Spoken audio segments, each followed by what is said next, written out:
दोस्तों, Russia Ukraine के ऊपर अटैक क्यों किए? रशिया और यूक्रेन वॉर का कारण क्या है?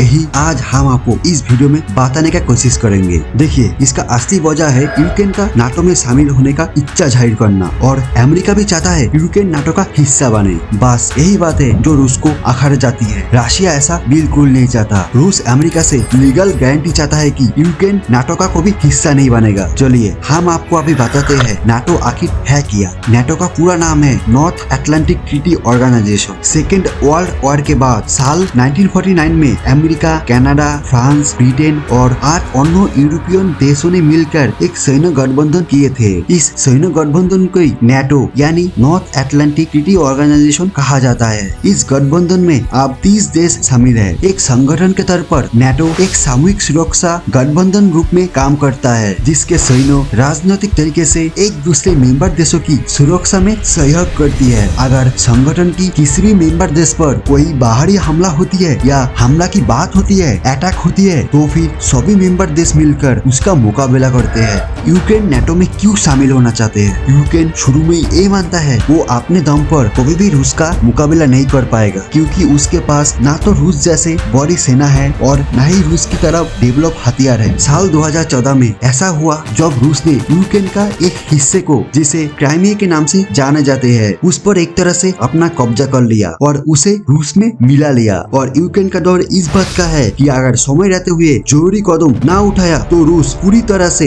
एक एक कर यूक्रेन के हिस्से पर कब्जा कर लेगा। और यही वजह है यूक्रेन एक ऐसे शक्तिशाली सैन्य गठबंधन में शामिल होना चाहते हैं जो उसकी आजादी को सुरक्षित रख सके। आप क्वेश्चन ये है कि इसे रूस को क्या दिक्कत है? रूस का पड़ोसी देश जैसे एस्टोनिया, लैटविया, ये देश पहले सोवियत यूनियन का हिस्सा थे, अब एक नाटो का मेंबर देश बन गया है। रूस को अब चिंता ये बात की है कि यूक्रेन भी नाटो का मेंबर बन जाता है तो रूस नाटो से घिर जाएगा या फिर दुश्मन ताकत घर के बहुत करीब आ जाएगी, जिसे अमेरिका का आर्मी भी यूक्रेन में आ जाएगी। इसे रूस का सुरक्षा में खतरा हो सकता है। और रूस अच्छे से जानता है अगर यूक्रेन नाटो का मेंबर बन जाता है तो फ्यूचर में अगर वो उस पर हमला करता है तो नाटो समझौते के तहत बाकी 30 देश उसे अपने खिलाफ हमला मानेगा। दोस्तों, यह एक दिलचस्प बात और भी है। नाटो का जन्म ही हुआ रूस से निपटने के लिए या सोवियत यूनियन से निपटने के लिए हुआ था। दोस्तों, हम आपको एक बार इतिहास में ले जाते हैं। साल 1939 से 1945 यानी ये वो दौर था जब सेकेंड वर्ल्ड वॉर चला था।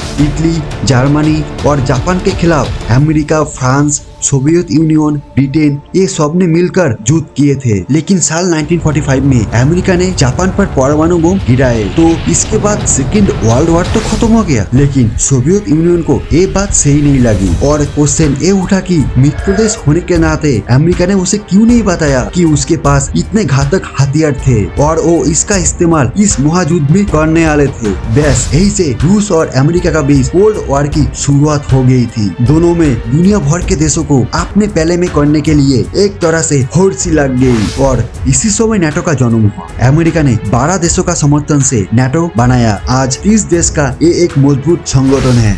दोस्तों, यूक्रेन का ऊपर रशिया का आक्रमण सही है या फिर गलत है? आप अपने विचार हमें कमेंट बॉक्स में जरूर बताइएगा। और हैं, ये इन्फॉर्मेशन अच्छी लगी तो चैनल को जरूर सब्सक्राइब कर दीजिएगा और बेल आइकन को क्लिक करना बिल्कुल ना भूले। ऐसे इन्फॉर्मेशन आगे भी आपको मिलते रहेगा। धन्यवाद। फिर मिलेंगे और एक नया वीडियो में।